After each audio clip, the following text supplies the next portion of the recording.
You're listening to Podketeers. Welcome to episode 406 of Podketeers.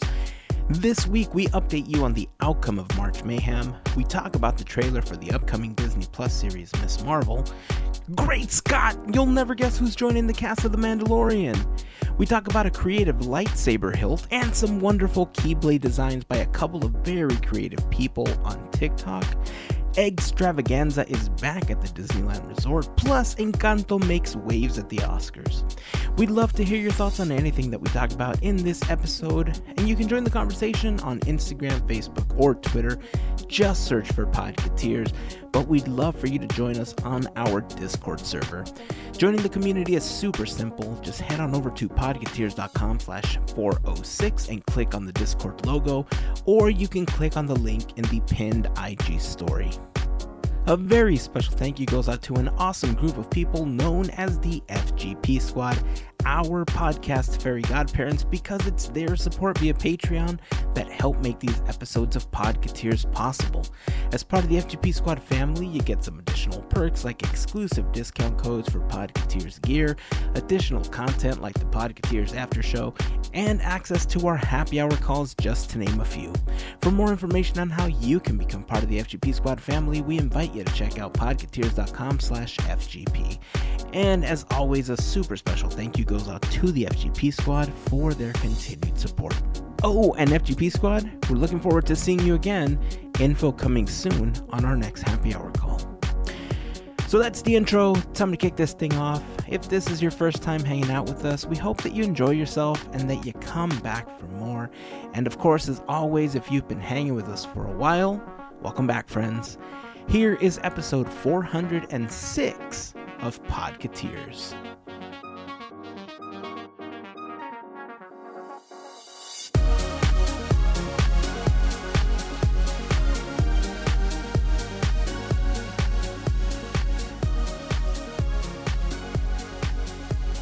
I think we nailed it. Yes! Oh, all right. Oh no. Are we doing that this episode? What? Oh no, what? Oh no, it's James Corden. Hello, everybody. I don't know. Oh no, that's not Too what we scared need. to do the British accents. That's Yeah, me. I don't know. I love can't. doing them, just like everyone else. Just scared of it. I do the best British accent. Everybody says it. They say Andrew does the best British accent. That sounds like a fact to me. People have been saying this. Some people. Okay, yeah, no, totally. Some people. They Yeah. say it. Is it me? I'm some people. I've always wanted to live in England specifically for the reason that I want to develop a British accent. If for nothing else, it is to develop a British accent because I just think they're super cool. Yeah. I don't know. Sell it, Andrew. I guess it depends on where in Britain you're getting your point. accent from. Good point.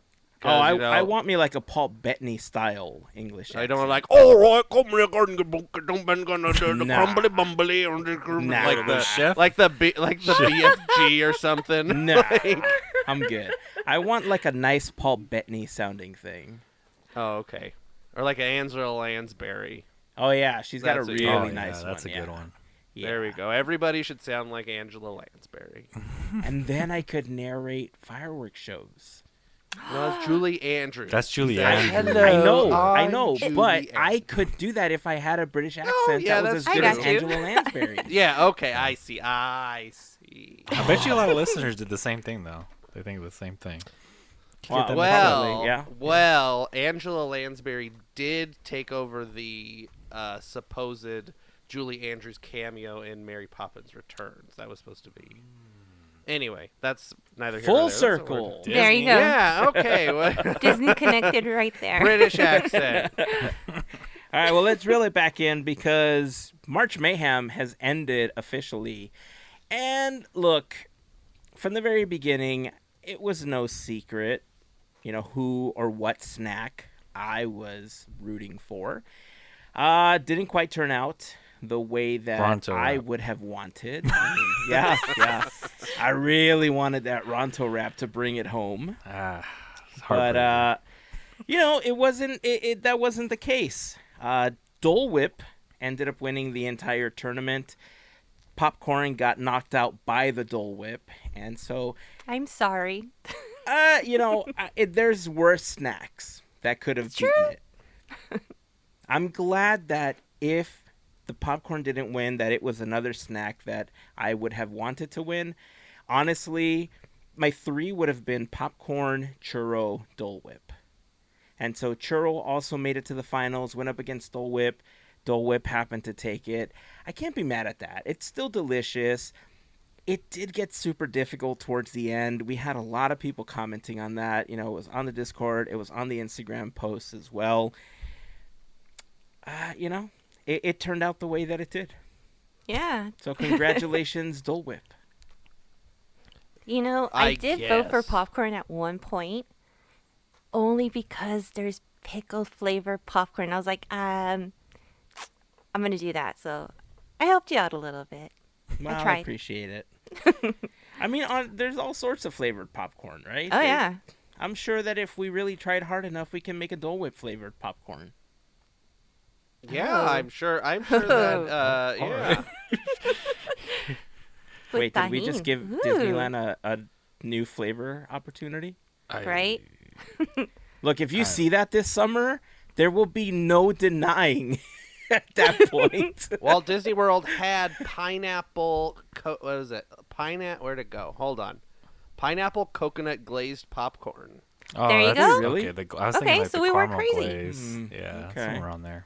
I was But like, was I it could've Dole heard Whip something flavor about from- pineapple. Popcorn Before. carts at Disneyland. I mean, if it was like warm pineapple tasting, maybe. Like Yeah. hot popcorn. Glazed, a little different. Yeah. It's like getting it from a bag. It's like the confectionery ones, right? Mhm. It's already prepackaged Exactly. and stuff.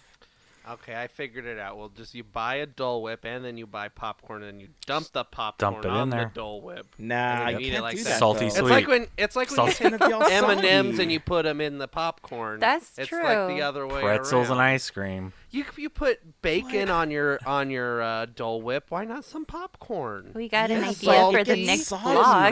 though. Crunchy. Right there.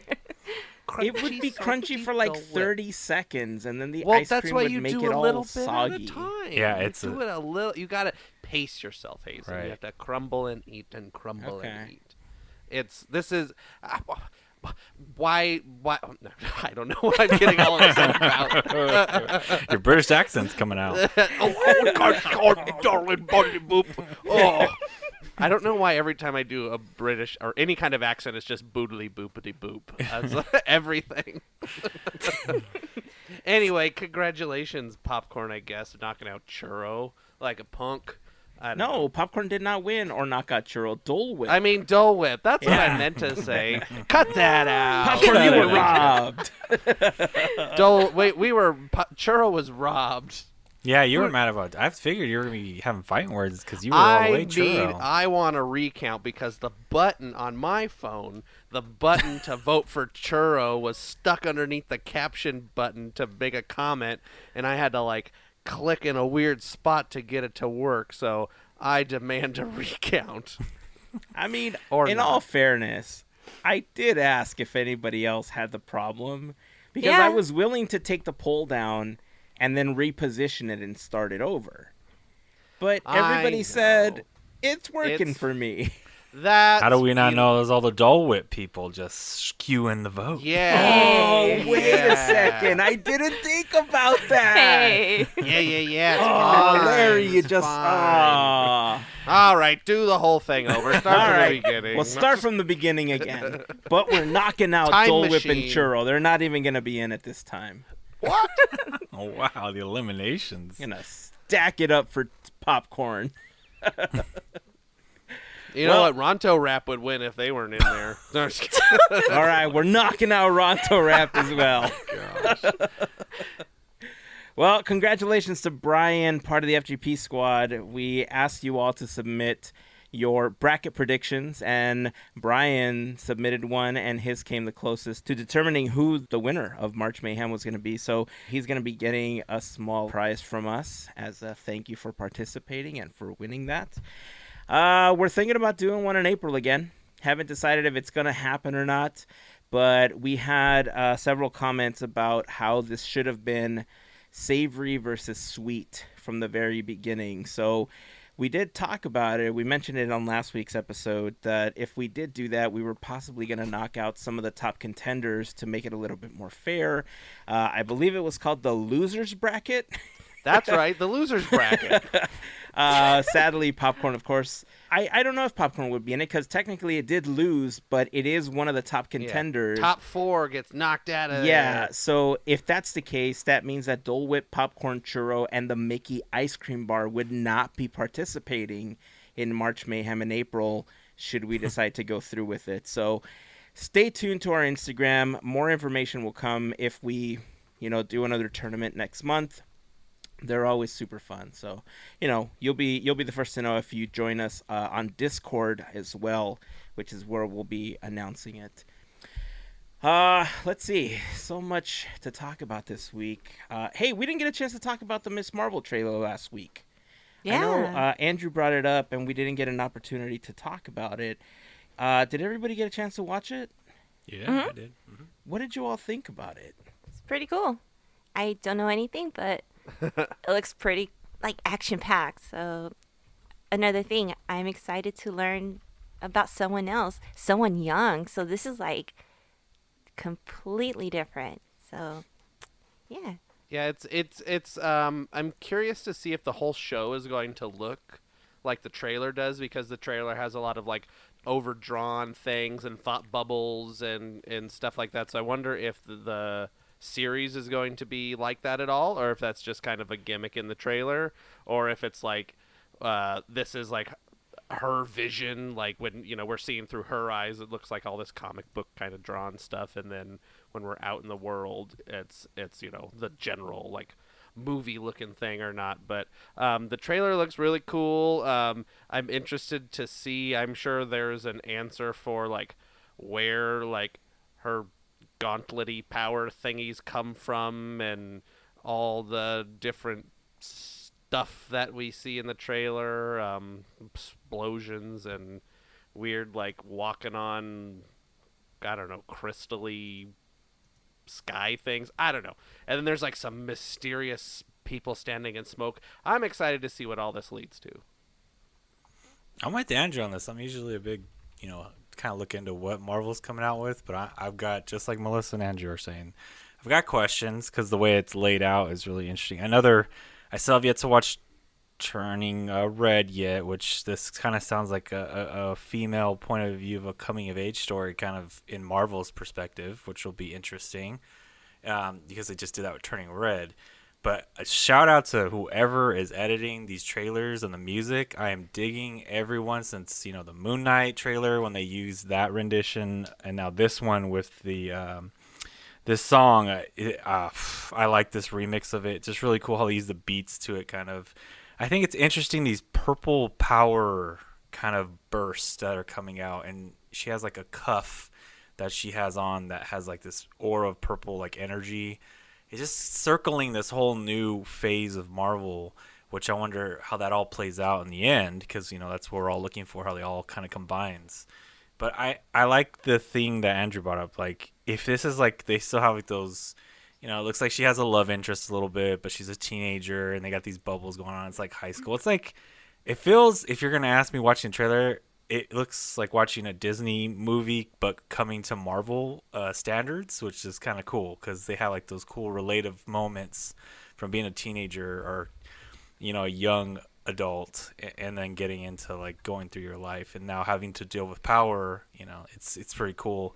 And it looks like there's gonna be a little bit of a culture in base with it, because you see, I think that might be a mosque or a church of what they have for their religion, and they're praying. So that will be another great take too, because culture in these movies is important, just like it was in Wakanda and the Black Panther movies. You gotta bring culture into the side of this. Is really cool. So that's what I'm looking forward to, just generally. Yeah, I agree. They did a really fantastic job putting this trailer together. I have to agree with the music.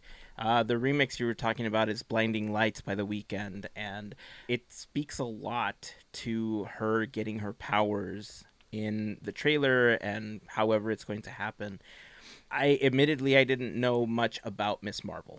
It was a character that I knew about, but I wasn't familiar, didn't really know the origin story. I started looking into Miss Marvel when the Marvels was announced originally. And so I remember reading like a quick, I had read the Wikipedia article, which I brought up because I wanted to point out a couple of things. Miss Marvel has been 4 different characters in the Marvel Universe.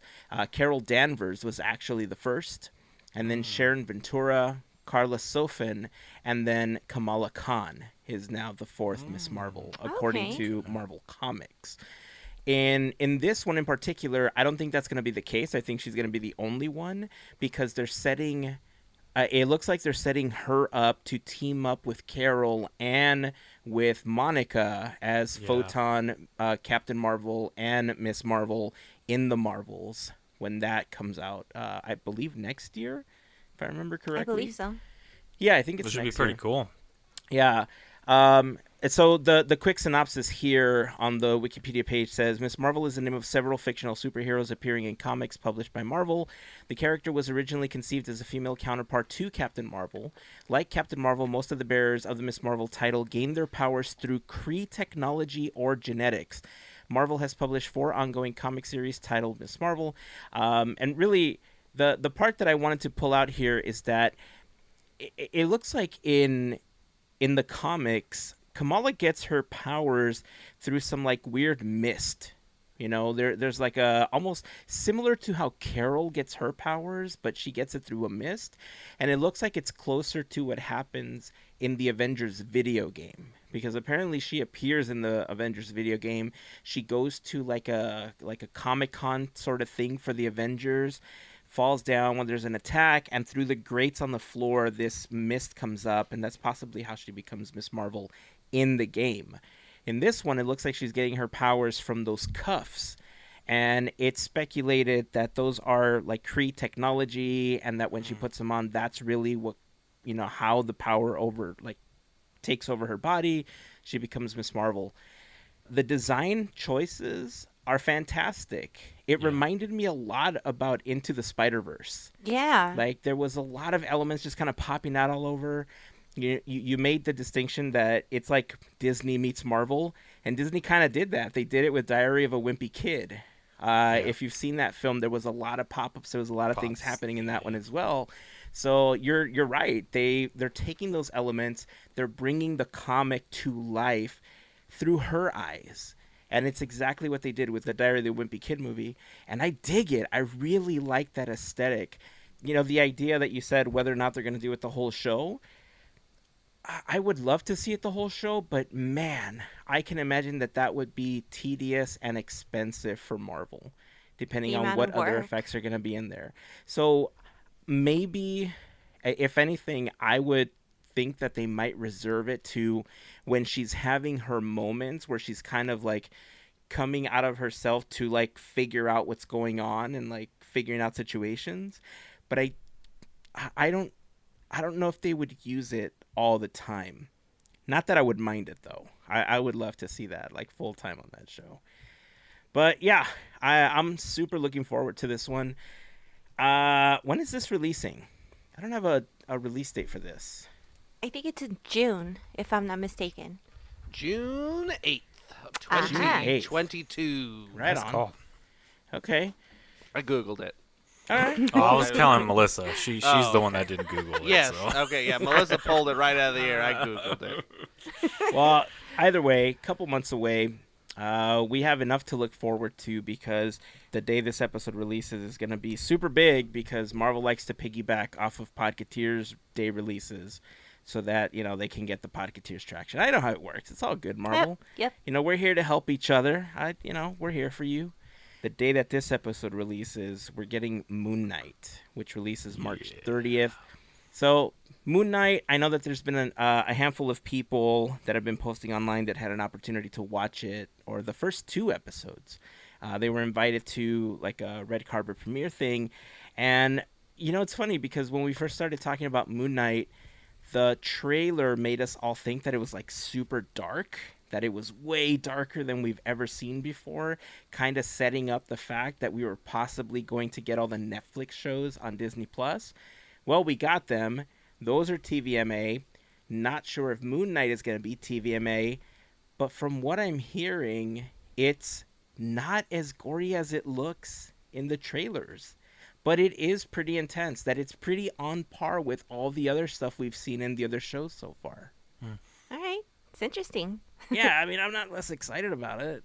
Yeah, there's some psychological things, I think. You think of WandaVision and some of the scenes, like she's trying to grasp when she realizes the vision is like something she's created in her mind, kind of. And you see like this hollow vision of, the hollowness of vision. That was pretty graphic. And if you're thinking about that, like in stands of like, ooh, that's kind of creepy mind trick. And then I would say a lot of the scenes, probably from the most, recent Loki, there's some scenes in there that he goes through some, I would say the part where he's bad Loki and he's cutting through there and you see the rampages he does to get the lamp. That was pretty dark. So I could see not like, oh my God, Daredevil or those came from Netflix. But still that aura of touching the borderline of like, ooh, okay, there's a little bit of, there's got to be a little bit of feeling in this that you feel like, oh, that's eerie, some sort. It's going to get deep at some point, for sure. I think so. To cross that borderline, I would hope so. Just the characters' plot and synopsis sounds like it should get pretty deep. Yeah, I'm looking forward to it.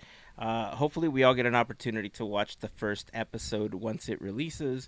And by the time we record next week, we'll be able to talk a little bit about our first thoughts going into episode 1. I think it's 6 episodes, right? It's not 8, but 6 episodes for this one? That's what I saw was 6. Okay, cool. It looks like the rating on this, this is a UK rating that I'm looking at, but I guess in the UK they have, it's like 0+, 6+, 9+, 12, 14, 16, 18. And Moon Knight in the UK is rated 16+.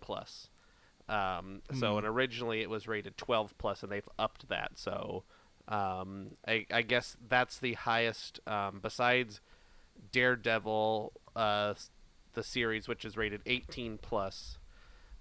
Moon Knight is up with all the rest of the other Netflix series rated 16+, if I'm reading this article correctly. And TVMA is considered 17 and up, right? Yeah. So I wonder if it's, what is it, TV14? Who knows? Let's see. Well, I don't, that one. US TV. I don't know. Rating system. Thank there you, is Andrew. a TV14, yeah. You know what? We gotta, let's see. About the parental controls on your television. That's not what I wanted. Okay. TV14 is the highest. Besides, it goes PG, TV14. I shouldn't doubt myself. You Melissa got it. is on fire. The Google right. Master Pulling today. it right out of there, right in the noggin. So that makes me wonder if our rating systems are just not synced, age-wise, or if overseas there's going to be additional scenes that we don't get here. That's a good question. We'll have to see when shall it happens. Okay. Well, if you ever want to watch the English version, there's always a VPN. Wink, wink. Back to the British accents, and we're on it again. And back to the VPN. Good times. Yeah. So also, what was this news about Christopher Lloyd? Yeah, so I was just told by my wife, I did not see this news anywhere, that Christopher Lloyd's going to be in The Mandalorian, the upcoming Mandalorian series season, it looks like. From what I could find, it looks like it's just going to be like a guest starring spot, but that's basically all the information that's out there. Is he's on the call sheet, and it seems to be in a guest starring role. A lot of people are saying Christopher Lloyd should play Hondo Anaka. I doubt that'll be the case. But it's going to be cool to see, legend of screen Christopher Lloyd on Disney Plus and in The Mandalorian. Interesting. It's going to be so cool to hear him. Mando! Not see him, but hear him. That's going to be fun. I think I don't see it, and I've seen a report about it too to back up your wife. I don't see it being too unheard of. I mean, he bring in Bill Burr as a pretty big character in the Mandalorian season as someone that backed him up, which is a comedian that just had a really big affinity. He's also used the voices of Jason Sudeikis as one of the stormtroopers, so bringing in Christopher Lloyd's not too much of a deep pull for me, but it's really interesting to see what they're going to use him as, because I mean, I think a lot of people are going to reference to what they used. Oh my goodness, I can't think of his name right now. It's killing me. The first episodes of The Mandalorian, the person that was giving him guidance. Oh, I can't think of his name. Queel? No. The character Queel was giving him guidance, played by it sounds like this. I have it in my head. Nick Nolte. Yeah, that's it, Andrew. Nick Nolte's the character that I was thinking of, or the actor of that character. So that was an interesting casting too. So I'm excited to see how that's going to work out on the next Mandalorian. There's always got to be a cool character. Just like Mando.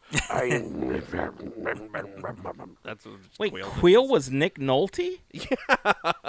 Like voiced by Nick Nolte. Is the character's performed by a different person, I had but voiced zero by Nick clue. Nolte. It's like sounds like he's like chewing a bunch of marbles or something at the same time. Look, that is news to me. I had no idea that was the case. Oh yeah. Yeah, it's like the first. I don't know. At my brain, I was originally trying to think. I couldn't come up with. I was like John Voight. No, it's some other old man. Like. Yeah. Wow. Crazy. I mean, I knew about some of the other characters. How I knew Horatio Sands was a part of the show, I don't know. And obviously, I knew Carl Weathers, but I had zero clue. Wow. Okay. All right. Well, who voiced Grogu? Since you guys seem to know everything. Jon Favreau. I knew it. I knew it. We're gonna find out. It's probably like D. Bradley Baker or something. If we're really having a serious wow. guess. But I don't know. That's Does funny. he make any noises? It's probably computer noises.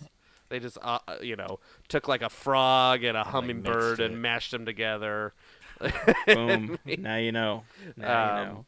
But, yeah, I don't know. Yeah, Christopher Lloyd is going to be exciting, though. For He's sure. like, this sucker's made out of 100% pure Beskar. Something's like 1.21 gigawatts.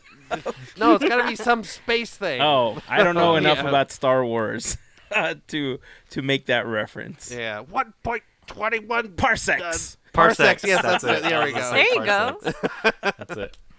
That's funny. I don't do a Christopher Lloyd impression.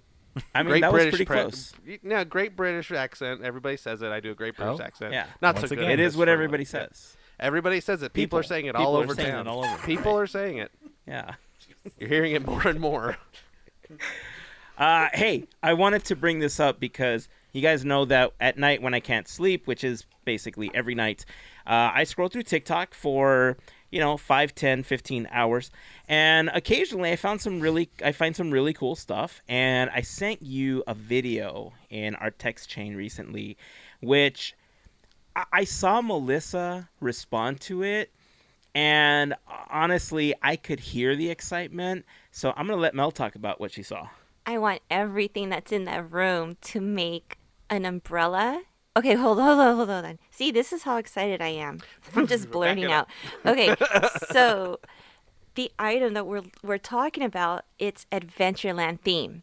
So, of course, I'm going to go crazy because Adventureland is like, that's my heart right there. So, to see the details of this 3D printed hilt to look like the Tiki Room, Family Swiss Robinson, and just the sweet markings of everything you could think of is there. And first thought was, I want an umbrella with that kind of a handle. I want a machine. I want an extra room so I could have that machine in that room and I could make really cool stuff because, oh my gosh, that is a beautiful piece of art. So, yeah, it was like stars in my eyes. And I'm like, I really want one because it looks so cool. It's so well done. So, go ahead. I'm done talking. Yeah, so the creator behind this Adventureland hilt is a gentleman by the name of Alex Corral. And I mean, I've been talking about it. I joked about it for, I don't know, it's been months now that I've been joking about how I really want a 3D printer. And a lot of that has to do with the fact that I like to make stuff, but I feel like sitting down to model things out isn't something I have time for. So I figured, what if I had models of stuff and I could 3D print them? And so 3D printing is something that I've been interested in a really long time. I just don't have a 3D printer and or the space for one right now. But every time, like, I search around and I watch 3D printing videos because I love everything behind the idea of 3D printing stuff. And so I figure, I'll watch these videos, I'll learn some stuff, and by the time I actually have a 3D printer, I won't go into it completely blind, right? I'll have a little bit of knowledge behind it. But Alex is one of these creators that does a lot of Disney stuff as well with his 3D printing. And this latest creation is this Adventureland-inspired hilt, and as soon as I saw it, I was like, Mel! And I sent it over, and I knew she was going to go crazy over it. So, I mean, this is just another mark in the gotta get a 3D printer. Yeah. Right? Because I'll tell you where it started. Honestly, it started because I wanted two things. I wanted to be able to make my own Iron Man suit because I just wanted to make it on my own time because, one, they're expensive, and two, I mean, mine would be more like a Hulkbuster than a regular Iron Man suit, so that's a lot of the filament, so I figured I gotta do this, in pieces, right? On top of that, I really wanted to create my own Keyblades. Just because today is Kingdom Hearts Day. Oh, that's right. I just realized today's the 20th anniversary of Kingdom Hearts. Hey, congratulations. Merry Christmas to me. Oh, jeez. Okay. Anyway, so I wanted to 3D print an Iron Man suit, and then I also wanted to make these Keyblades, and I thought, okay, well, I got to get a 3D printer one day. And so now these worlds are coming together. You know what I should also talk to you about? What? Okay, look, I'm going to go back to TikTok because, look, we're already there. There is, let me find her. Hold on. There is this amazing artist on TikTok that I started following recently because, what is her name? Put the volume down on my phone. Her name... her TikTok name is I'm_Selza. And I started following her because she showed up on my FYP creating Keyblades based on Encanto characters. Ooh. And the first one that I saw was a Mirabel Keyblade. And then she made one for Bruno. She made one for Peppa. She made one for Agustin, for Felix. Then she made a Princess and the Frog-inspired Keyblade. And the latest one she made was... Actually, let me see what the last one she made was. Home on the Range. Is it Home on the Range? It was. It was the bull from Home on the Range. Oh, I was hoping it was going to be the yodeling No, guy. it was the bull. Okay, Cuba Good and Good Juniors, right? Was that right? No. Was it Cuba Good? Anyway, that's not important. Wow. What did she actually make? So, the last one that I remembered was the Dos Oruguitas Keyblade. And that was a gorgeous design. But I'm looking at her page now, and it looks like the last one she made was a 20th anniversary Keyblade. This looks so cool. All right, I'm going to see if I can share the videos on the Discord server. Share some pictures of them. They're amazing. She's great. If anything, I would want to contact her, and if I got a 3D printer, just ask her, hey, can I make one of these or something, and just make a 3D file? Because I'm looking at this 20th anniversary one, and she took the trios from from the first three, I think. Oh, yeah. All right, look, I'm going to post a video. I'll post some pictures on the Discord server so you guys can check this out because they're so cool. I love this. Anyway, what were we talking about? I don't know, but before that, you said something before you figured out what the last one was, and it was really fast, and I don't know what you said. You said the last one I remember was. Oh, the Dos Oruguitas. It was the. Can you tell me what that is? From Encanto? It's the song of the butterflies that they sing Okay. when they're in the river. I appreciate you explaining that. Yes, to me. I'm sorry. I got so excited. Yeah, I that's started okay. going at 300 miles an hour. That's okay. I just that's for all the uncultured people like Andrew who don't know how to speak Spanish and haven't memorized everything from Encanto yet. So. Hey, apparently I forget how to speak Spanish as well if people can't understand me when I'm speaking 300 miles an hour. So Oh, okay. it's okay. Well, we all got our problem. 300 miles an hour. I was wondering what the radar gun was. It's like That wouldn't be happening if I spoke in an English accent, though, right? Yeah, that makes sense. Yeah, British. Hello. Oh, man, we're back. I guess I should start there, right? Oh, hello. Yeah, there you go. Everybody should talk like Mrs. Doubtfire. Once I nail down the Mrs. Doubtfire voice, then I think it'll be a good start. All right, everybody. Oh, hello on 3. Ready? 1, 2, 3. I can't with you guys. I don't. How many times have I said "You look like Ma" on this podcast? All the time. Probably enough, but all the time. My only other line I know from Mrs. Doubtfire. But anyway, this Adventureland lightsaber dealio is cool. Yeah. Alex is one of those creators, like I said, that you should be following if you're interested in 3D printing or just general Disney stuff. He creates a lot of really awesome stuff, and every time that I see his videos, I just want to get a 3D printer and figure out where I could fit it. But, space is always a restriction. That's why you just keep it in like the back of the car and just print run the extension cord to the car. Wow. Get You a know generator, take it up to the mountains, relax. Yeah, just go camping with your 3D printer and have some peace and quiet and print. You know what? That sounds like a plan. I think I shall do that. There you go. All right. I'll start with getting a generator, and then we'll go from there. Okay, you can borrow mine if you need. Oh, but I'm a little perfect. far away. Save some money. 3D printer, here we come. Let's see. Oh, I guess we should talk about Encanto. Actually, let's save that for later on in the episode. Let's see. What do we got? Fine. Oh, at the parks, the Egg-scramble-ganza's coming back. Egg-scramble-ganza. Egg-scramble-ganza. Egg. There's going to be multiple locations where you'll be able to pick up your egg hunt map. For those not familiar with the Egg-scramble-ganza, it is something that they run in the parks and at Downtown Disney, where you get a little map of the area, and they have multiple eggs painted as Disney characters that you can locate, and they give you little stickers, and they're supposed to give you your prize once you're done finding it, but every time that we've purchased this map, they just give it to you up front because they don't want you to go stand in line again. And most people really don't care about finding them. They just want the little prize that comes along with it. They're about $9.99. Oh. Yeah, I know fun. plenty of people that don't go egg hunting. They just want the little prize that goes along with it.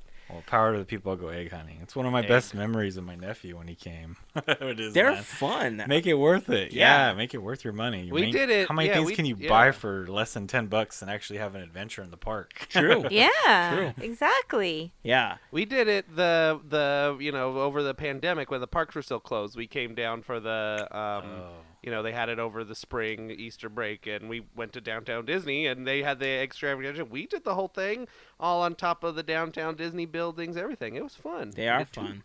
It's one of my favorite things to photograph during the springtime. This year, they also have 6 eggs that you can collect. So it would be nice if you could select the one that you want, especially if you are there with multiple people and each one of you happens to get a map and you're doing the hunt. That way you don't end up with the same one. For us, we usually end up buying 2 or 3 of them because both of our kids want to do it. Usually I'll purchase one just to have the extra egg surprise that you get.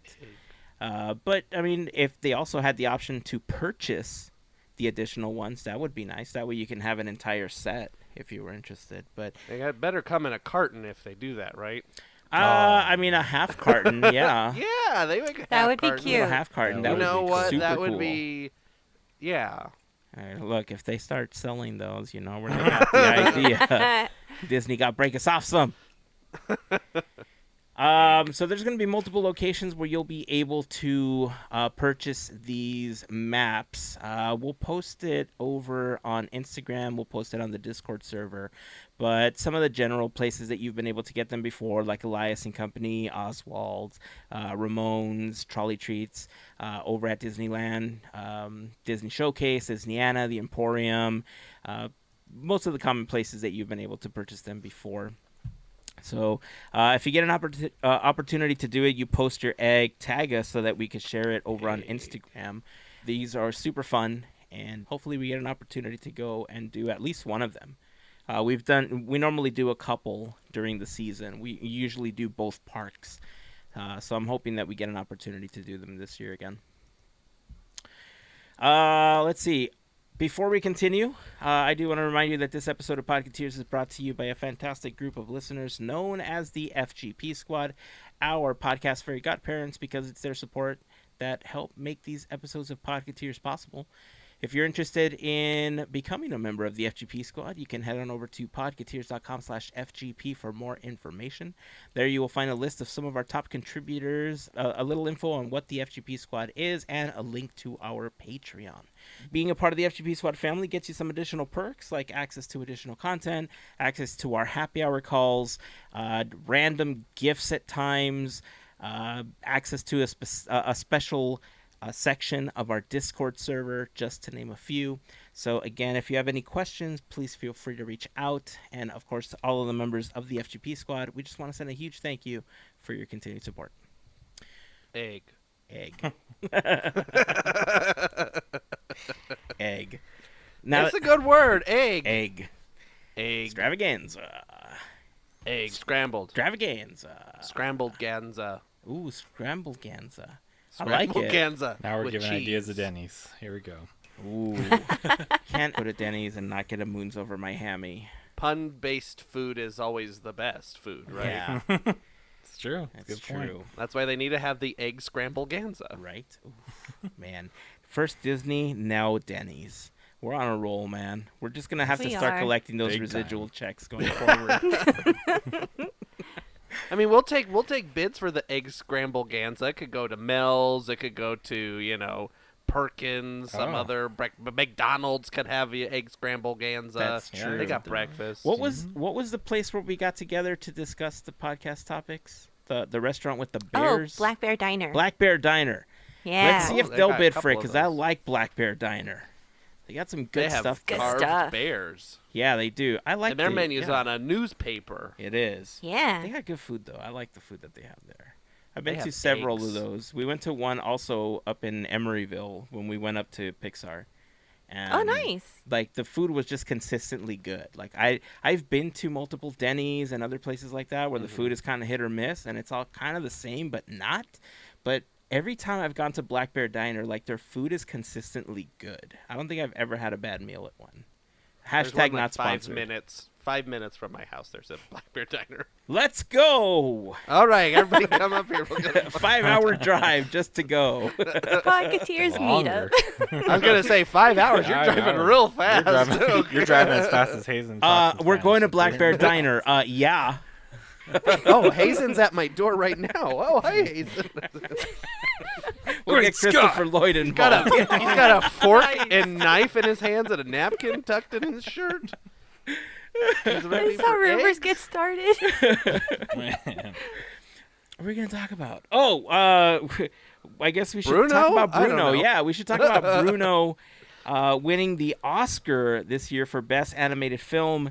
I have to tell you, I don't watch the Oscars because it's just I know that there's plenty of people that watch it because they love, seeing what movies win and what actors win. It's not my thing. However, it sounds like this year's was really good. Apparently, as the kids say these days, it slapped. Hey. But it was, Encanto won the Oscar for Best Animated Film. That's fantastic. I will say, though, that I did have a little bit of an issue, and I think this is something that a lot of people in the industry have been talking about, where in the presentation for the award in general, they're always talking about animation as if it's something for children. They're always saying, like, the kids do this, the kids do that, and it's spoken of as parents just kind of have to put up with cartoons.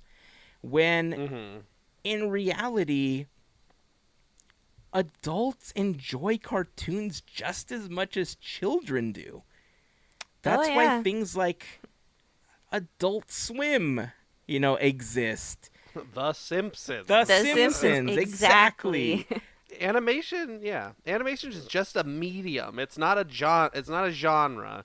It's a medium as to which to convey a story. It's like painting or like anything else. Yeah, a book, a novel, a movie, like these are films just like any other, film, with a camera.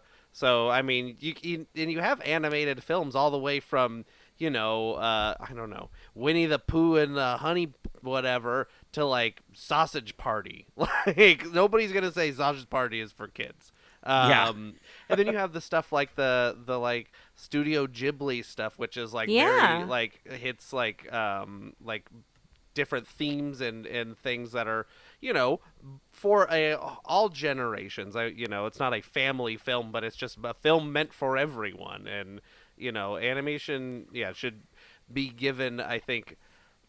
I don't know if the Academy or whoever's voting sees how much work is put into these, animated films, just to be like, okay, it's all the same. It's a cartoon. They just, put them in the computer and it come out. It's a movie. And see, animation, I think, goes a long way, because if we didn't have animation, we wouldn't have claymation or stop motion. Yeah. We wouldn't have all those other mediums or art. CGI and Iron Man and like. Hey. Sounds like those are fighting words, mister. Yeah, well, yeah. I'm saying you wouldn't have. You'd be a man in a suit if there wasn't for the history of animation. Like, I mean, look at what they did with the Lion King remake. I mean, live action as quote unquote, but it looks photoreal, as they say. It's still just an animated film. Yeah. And that's a really interesting one to bring up, because think of how many people were fooled not knowing that it was completely animated, just thinking like, wow, they really trained those little lions to speak and everything. Look at that. Yeah. Oh, man, even they got the bugs to do it too. Wow. That Disney magic. It must have been Tinkerbell's pixie dust. Yeah, that dung beetle to roll that dung up a hill. Yep.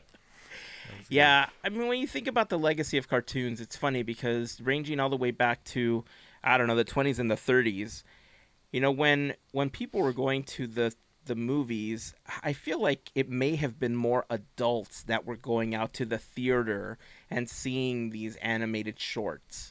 Right? And then eventually they started having more children watch them. And I mean, I would argue that cartoons have really been around more for adults forever versus for children. They became more child-oriented at one point. But I really feel like they were just designed for adults from the very beginning. Comic books seem to run a parallel. But comics, I think, kind of jumped into their own when comic movies got really popular, when the MCU first began to establish itself with like the first Iron Man film, for instance. Before that, there were obviously a lot of great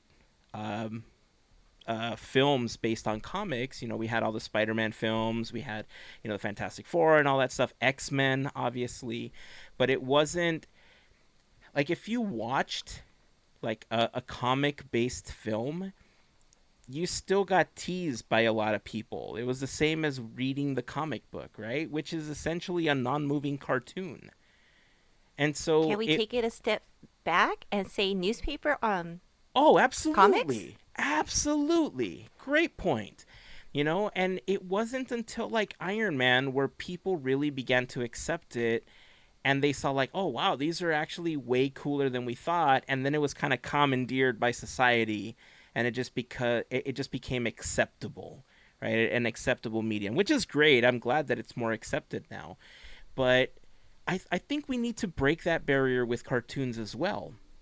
Because if you think of all the Pixar films that are out there, and actually I would argue that the majority of animated features that are out there are lessons in disguise, right? It's not just a great story, but a lot of them are lessons in disguise. Think of a lot of the recent Pixar films. They're not just lessons for children. It's not just a great story. A lot of them are geared towards adults, because especially now where we are with animation, a lot of the people that grew up with cartoons have all this cool new technology at their disposal, where they're able to convey stories in a much broader sense with a lot cooler visuals than before, some would argue. But again, geared towards adults. So I think the stigma of it always being for children isn't true. It isn't. Yeah, on Discord, FGP Squad member Albert brought up Mitchell's versus the Machines.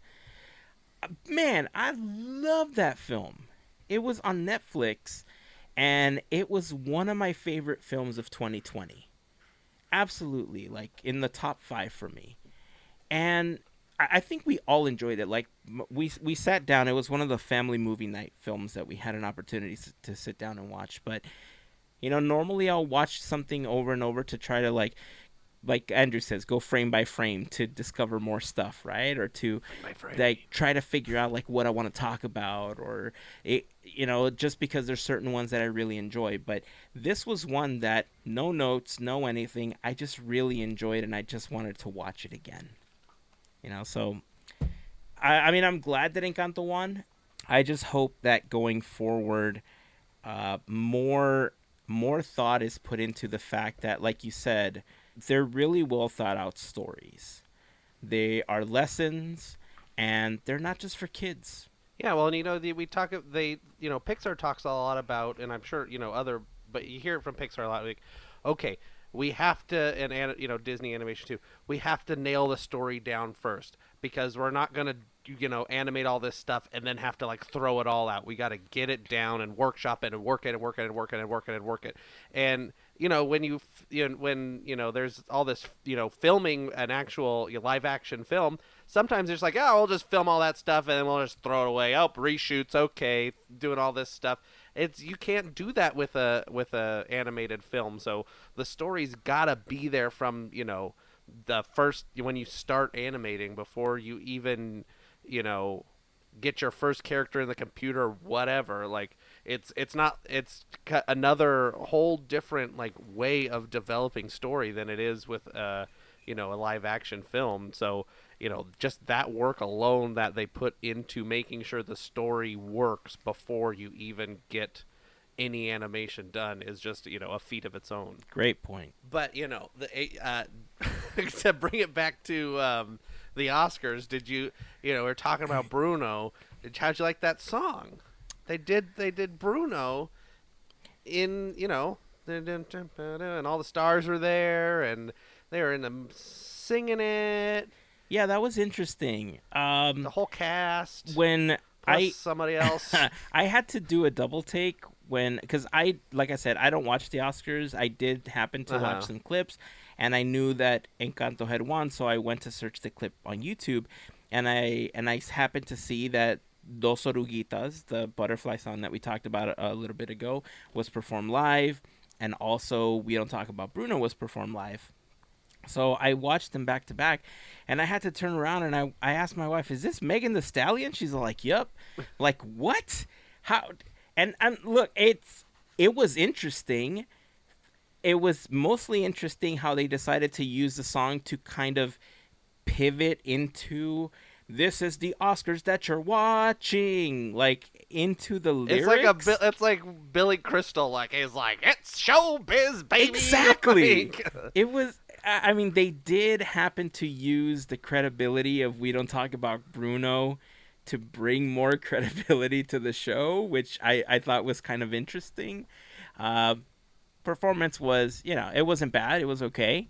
But yeah, it was an interesting performance. It's like, we don't talk about Bruno. All the stars are here. We're at the Oscars. Okay, there's Tom Hanks. Oh, we're gonna have awards. Yeah, woohoo! Like, I don't know. I turned it like a Will Smith rap. Woohoo! Yeah. But yeah. I looked up the lyrics. I was like, what is she saying? Because it's so fast, and, you can't, I couldn't understand it. So it goes, every day all the kids want, I'm going to read this as white as possible. Every day all the kids want to hear. Read it in your British accent. The one that everyone's talking about all the time.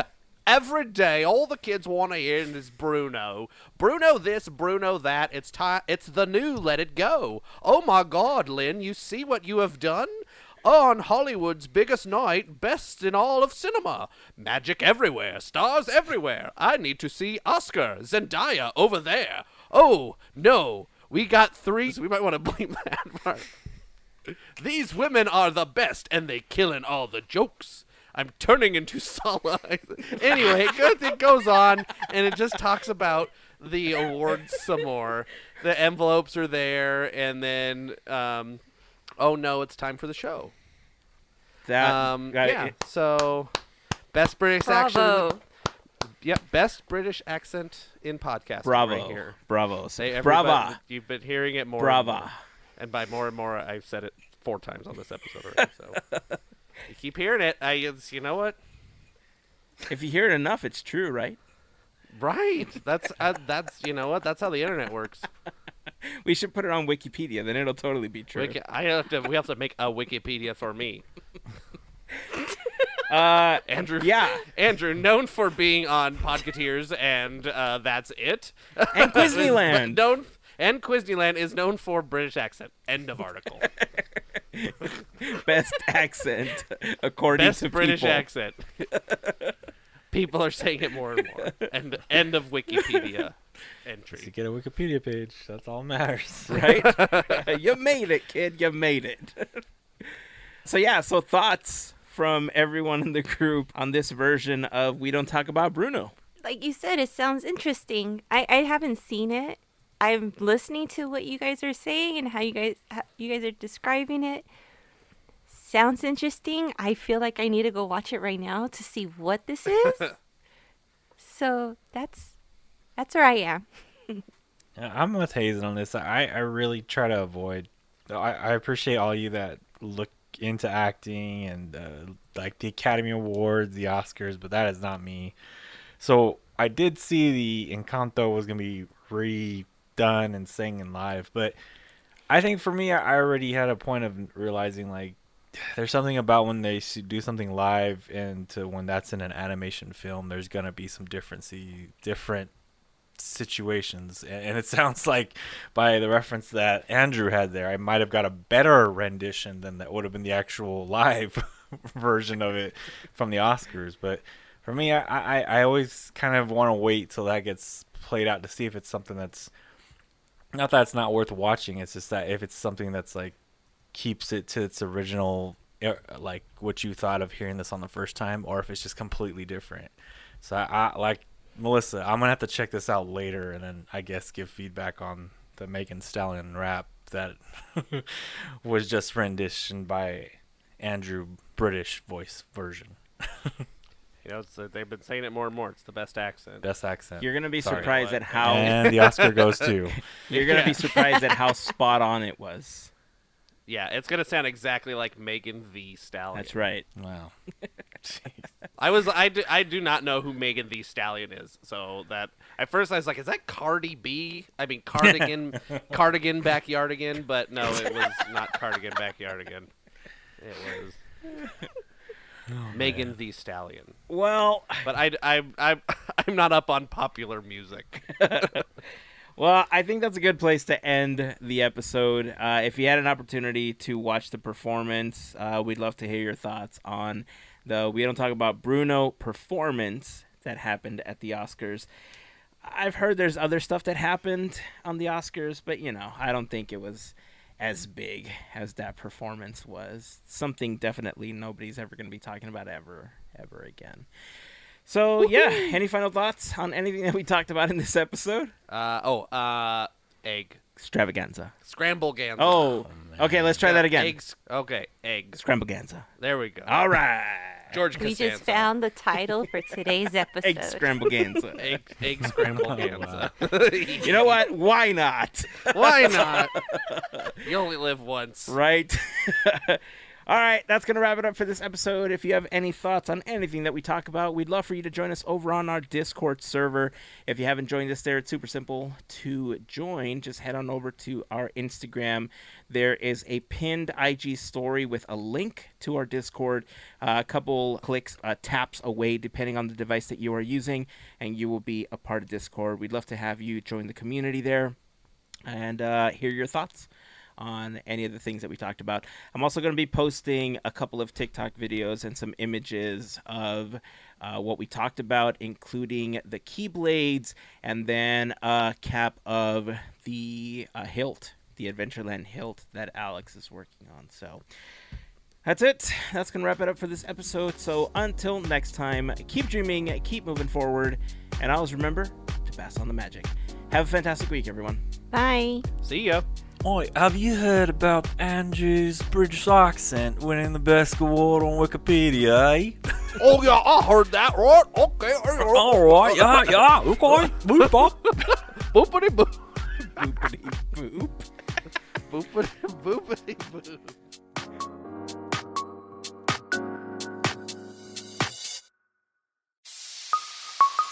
Part of the Podketeers Network.